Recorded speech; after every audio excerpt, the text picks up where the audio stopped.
Bueno,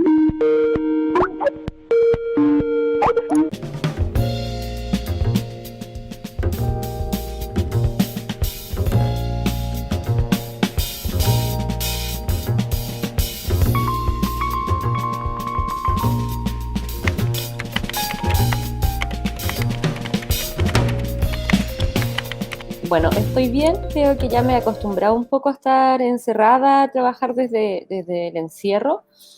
Creo que al principio fue un poco más terrible también con todo lo que estaba sucediendo, que fue un poco más agudo, ahora ya pareciera se estuviera tranquilizando algo, pero obviamente estamos viviendo un periodo súper crítico e importante en el mundo, que no tiene que ver solamente con la pandemia, sino con las crisis sociales y después que salgamos de la virulencia, obviamente vamos a retomar cosas que están pendientes, así que todo esto se está convirtiendo en una locura, para bien igual.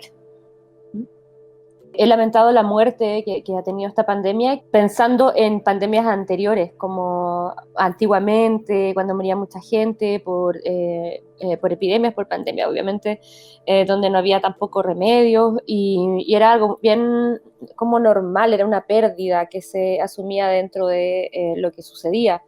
Creo que así lo he visto también. No lo he visto como. Creo que cuando son de repente otro tipo de muertes, uno le toma un peso un poco más dramático, por decirlo. Por ejemplo, son muertes violentas, muerte por presiones sociales, por política. Finalmente, uno se acostumbra a ver en la televisión las cifras como números. Entonces, finalmente, no llegas a intimar con un ser humano detrás. Lo único que ves son números que suben o que bajan. Bueno, si queréis pedir una cita al psiquiatra o al psicólogo, están totalmente colapsadas, están subiendo la farmacia nuevamente coludiéndose, subiendo el precio de los antidepresivos y pastillas que son de repente para algunos trastornos mentales, etcétera. Mucha gente medicándose por la depresión y todo eso, y la institución no hace nada ni se preocupa por ello. O sea, solo el hecho de que es imposible poder tener una asistencia pública con tratamientos psicológicos y psiquiátricos que sean como tienen que ser. O sea, vas y pides una hora y de repente te dan para 2 meses y después te dan para 6 meses más. Entonces, así no se puede. Como en base a eso un poco se puede ver que no hay un resguardo por nuestra salud mental desde el inicio. Uh-huh. Bueno, la muerte me llamaba mucho la atención, sobre todo desde que yo visité un lugar que está en la Universidad de Chile, que es la Facultad de Medicina, donde tienen un museo teratológico, donde hay fetos o nacidos muertos con deformidades y también hay muchos cuerpos NN de adultos, de personas adultas que se van para allá para su estudio y observación. De ahí me empezó a llamar mucho la muerte como en el sentido del NN, como el ser un ser que no merece una tierra, no merece un adiós, sea religioso, simbólico, etc. Es como ser tan nada para el resto y alrededor que terminas en un centro de estudio, como cuerpo. De ahí me llamó la atención mucho trabajar con la muerte y es donde realizo una serie con los fetos que hay ahí, ya que los adultos no se pueden retratar por una cosa por supuesto, una privacidad por ser humano. Mi madre me había contado que ella cuando vivía en el campo con su mamá y su familia, bueno, se tenían muchos niños y generalmente siempre fallecía uno más en los núcleos familiares.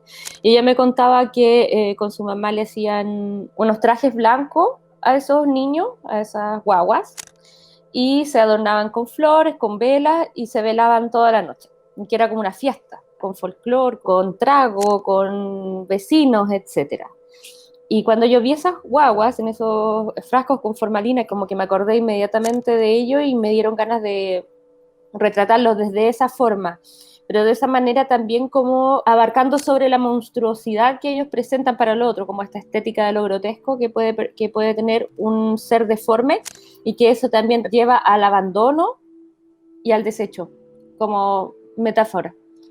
Y bueno, fue como hacer un rito, como darles un último adiós, siendo que obviamente son cuerpos y todo, pero a través de la fotografía, como la imagen, también perdura, persiste y puede significar otras cosas ante el observador o ante lo que puede trascender también esa imagen. con esos cuerpos. Por eso hice eso y bueno, el rito del angelito es considerado como una fiesta pagana. Siempre quiso estar dentro de lo religioso, pero la iglesia nunca lo aceptó. Venían investigadores, historiadores y lo encontraban asqueroso. Como que siempre tuvo un rechazo, como conectando a esto, esta deformidad que produce tanto una negatividad en las personas, en los ojos de las personas. De hecho, hago una primera instancia con solamente los niños solos, porque igual en el lugar no se podía trabajar, no se puede fotografiar, de hecho. Conseguí como un permiso donde pude hacerlo, sacarlos de los frascos, bañarlos. Fue todo un rito desde sacarlos del frasco con formalina, bañarlos, vestirlos, posarlos. Y después, en el 2009, continúo, pero porque sentía que faltaba algo, y ahí incluyo personas y hartos autorretratos, que esto tiene que ver como con el cariño, el cuidado del otro, como no tan solo, sino que también con un otro que te abraza. Al principio, la primera serie que hago, que están solos los niños, se produjo un tremendo revuelo, súper mala onda, pero no de la gente, si la gente no generalmente tiene otro tipo de visión, sino que es como la caricatura que se hace representar por la gente.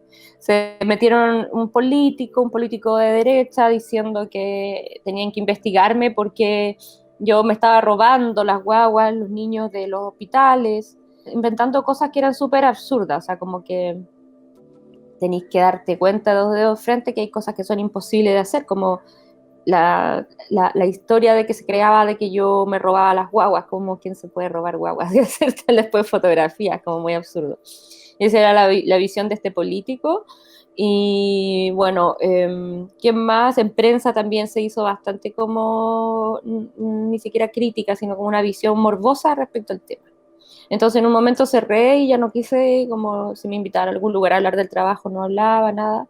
Además que arriesgaba la confianza del espacio que me dieron.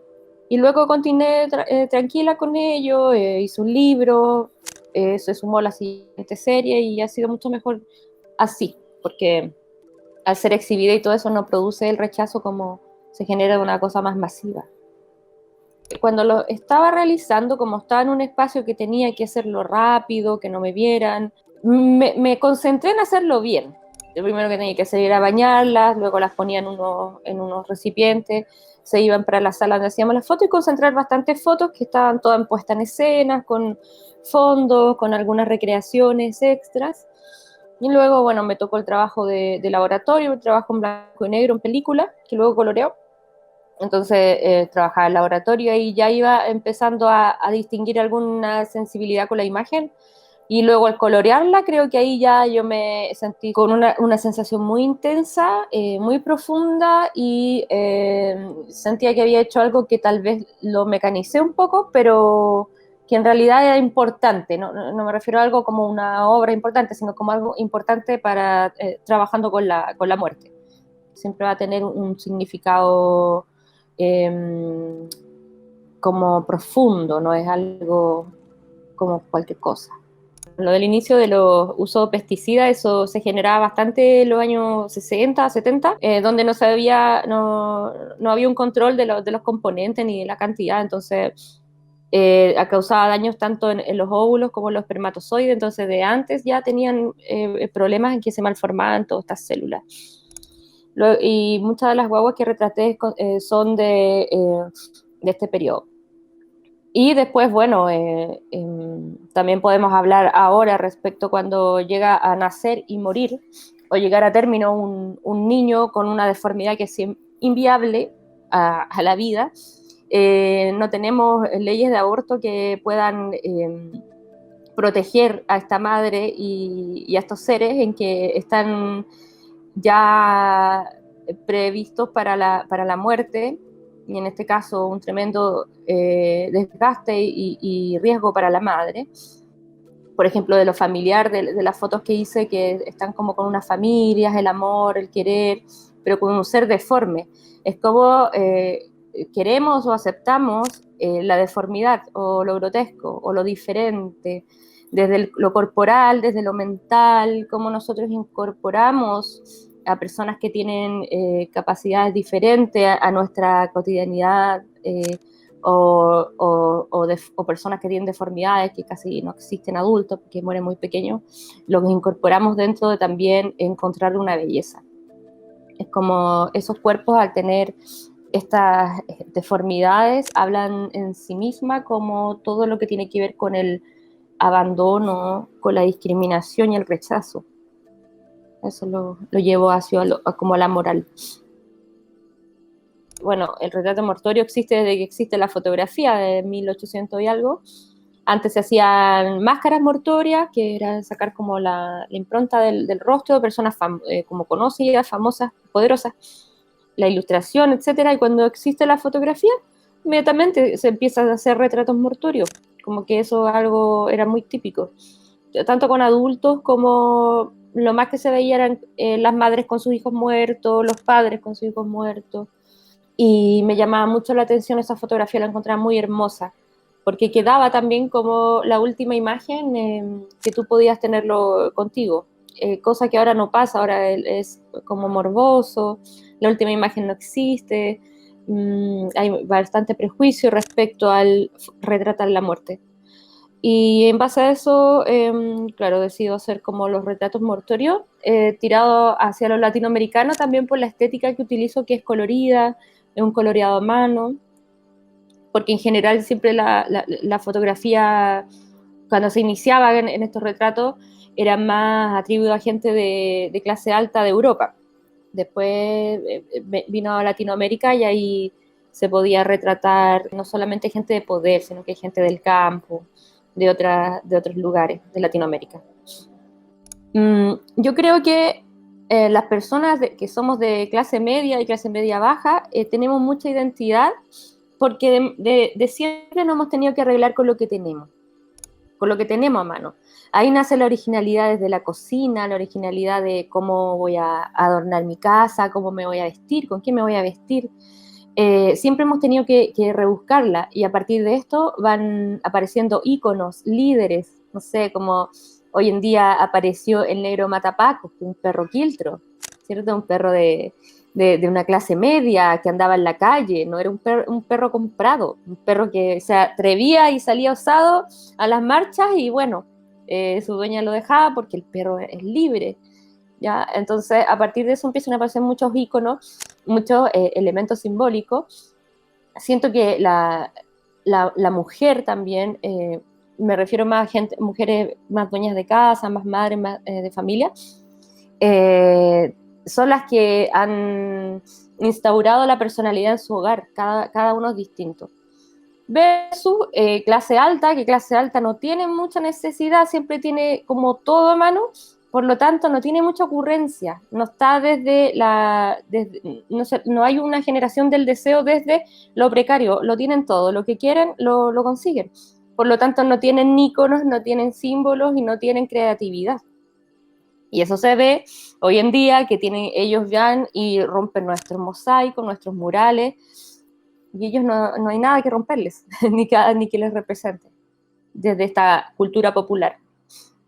Bueno, por ejemplo, los cementerios del norte que adornan con estas flores plásticas. Aquí de nuevo volvemos cuando tenemos una precariedad, nos la arreglamos para recurrir a recursos que nos van a servir igual, que tal vez no van a hacer lo mismo, pero van a servir. En el sur, bueno, tiene mucha vegetación y todo, pero también tienen forma bastante especial de cómo presentan la muerte en su cementerio u otros.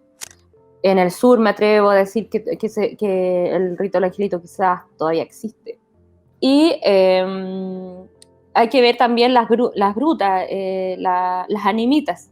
Las animitas son populares, son de todos, son como del pueblo. Representan un ser que falleció de forma trágica y son intocables. Se supone, porque ahora no sé qué parte van a anchar de una ruta acá en Chile y van a sacar un montón de animitas, y eso se supone, yo pensaba que estaba prohibido, pero son cosas que le pertenece a todo, es como un patrimonio cultural, popular, que no debiera sacar. Es también ver las grutas, por ejemplo, las animitas de las travestis asesinadas, llenas de cosas, de ositos, de cosas femeninas, de banderas, etc. Todo eso es una identidad muy propia que en mi caso me llama mucho la atención, que me adquiere inspiración, mucha emoción para sacar cosas de ahí y poder utilizarlas en mi obra. Mi trabajo yo creo que abarca como conceptos que tienen que ver con, primero, lo latino, con las marginalidades y como las imposturas, como que a través de la puesta en escena y poses, son poses, imposturas realizadas como posando, el posar, desde un cuerpo que ejerce una discriminación a lo canónico, como el cuerpo gordo, el cuerpo viejo, el cuerpo muerto, deforme, etc. A través de una estética latina que es colorida, no es dramática, al contrario, es como una cosa, una impostura. Yo creo que lo que busco es que cada persona que retrato, cada ser, cada cuerpo, para mí es muy importante, es con mucho respeto, la mayoría de los modelos que yo retrato también son conocidos, son gente que sigo, etcétera. Y creo que con eso voy generando como altares propios, como espacios propios, dentro de un escenario que no es dramático, no es sucio, no es feo, no es como quizás espacios de personas que habitan la discriminación y la violencia, sino que se sacan como para enaltecerse. Ese es como el quiebre.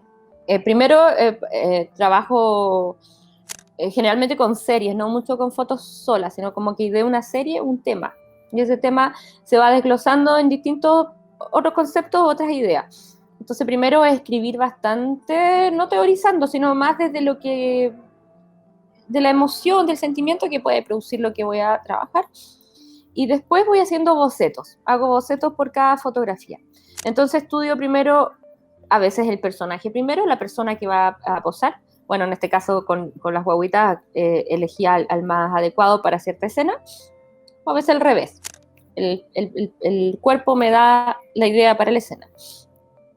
Entonces, a partir de ello voy creando, elaborando conceptos, trabajo el fondo, voy poniendo otras cosas que puedan importar, los mensajes que pueden enviar a través de ciertos elementos de repente pequeños, fondeados, de repente súper evidentes.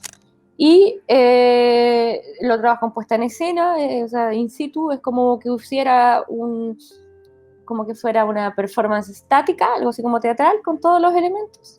Eso lo fotografío con película blanco y negro, hago hartas fotos como un rollo entero, revelo, elijo una, esa la revelo, la amplío y la coloreo a mano. Esa la coloreo a mano. Y ahí yo cambio los colores, no son los mismos que estaban en la fotografía original. Los colores, como una paleta que tengo un poco ya instaurada también por la posibilidad de los colores que me dan algunos que no funcionan muy bien con el papel fotográfico. Pero mucho celeste, como que tenga que ver con el cielo, mucho amarillo, que tiene que ver como lo dorado, este barroco, el barroco, como dorado, como el oro. Los rosados, que también le dan una cosa más chiclosa, y siempre algunos puntos de rojo que le dan la parte más furiosa al trabajo. Ese proyecto es como un diario íntimo a partir de un periodo, en que pasan varias situaciones a mi alrededor. Fallece un amigo muy querido, bueno, que es el del que está la foto atrás, Ignacio Contreras, que era artista, y ese retrato que sale atrás, que ustedes pueden ver, es su último retrato, o sea, como que también aquí lo apliqué sin querer, o sea, fue un último retrato, él no lo alcanzó a ver, pasaron unos meses, él falleció, y tampoco pensamos que iba a ser el último retrato, pero lo fue. De hecho, yo a mis amigas a todas saben, y tenemos que sacar un permiso para hacerles el último retrato, que encuentro que es algo muy bonito que uno puede hacer a alguien que quiere. Y bueno, también pasaron cosas, se enfermó mi mamá, se enfermó mi hermano, hoy pasaron puras como desgracias. Entonces no sabía cómo abordarlo, porque si volvía a abordar como la puesta en escena solamente no quedaba bien. pasaban otras cosas más importantes. Y ahí me empecé a interiorizar con el archivo familiar, las cartas, fotografías de mis padres jóvenes, que son cosas que uno de repente cuando ellos están bien no toma en cuenta, son cosas que te llaman la atención cuando hay alguna crisis, como volver a la memoria, a esa memoria de esa persona que ahora está enferma, que ya ahora tiene un problema de memoria, etc. Así que ahí fui mezclando en ese libro fotografía puesta en escena, fotografías de archivo y fotografías con el celular, que siento que aportan bastante para hablar de aquí y ahora como de una forma más de paisaje como poético también, no tan elaborado. Ahí tiene cartas, tiene hartas cosas bien, bien bonitas, me gustó ese libro, fue extraño hacerlo, pero creo que funcionó bien. Yo siento que la fotografía mortuoria sirve para tener esa última imagen, esa imagen de lo que, o sea, de ese cuerpo que ya no es.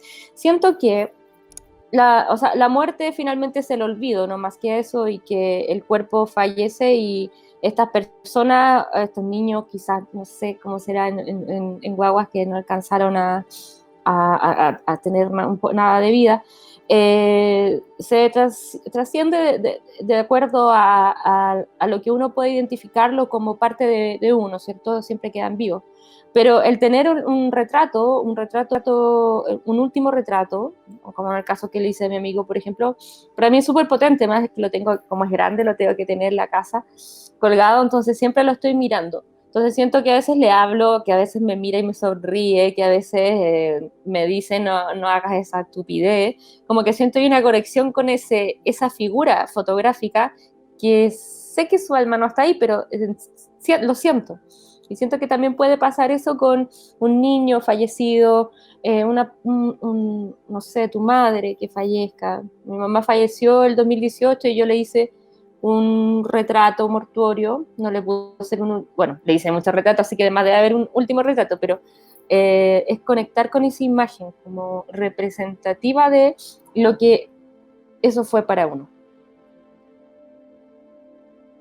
Respecto a nuestra situación país, veo que esto está avanzando, que se viene una cosa bastante larga en que vamos a tener que tener mucha fuerza para luchar, para combatir, para darnos a entender alguna vez. Es un camino largo, no va a ser algo rápido. La pandemia quizás es un charchazo que nos está entregando la misma situación de cómo estamos llevando nuestras vidas, de cómo estamos no empatizando con un otro, violentando, discriminando, etcétera, a esta altura. Y a modo personal, estoy trabajando muy lentamente sobre la muerte de mi madre, ya que justo octubre del mes de la muerte, estoy haciendo un trabajo sobre ella, que falleció, y quiero hacer una reflexión en torno a la mujer con su universo, sus complejidades, las maternidades obligadas de antes, que como que la mujer tiene que obligadamente ser madre, cruzadas con relaciones tortuosas y los trastornos psicológicos y psiquiátricos que no se atienden, sobre todo en mujeres que son vulnerables socioeconómicamente. Son raros, pero como estoy haciendo un proyecto en base a eso, en base a mi mamá y las relaciones sobre la mujer. Eso. Y muchas gracias, eso, que les vaya bien.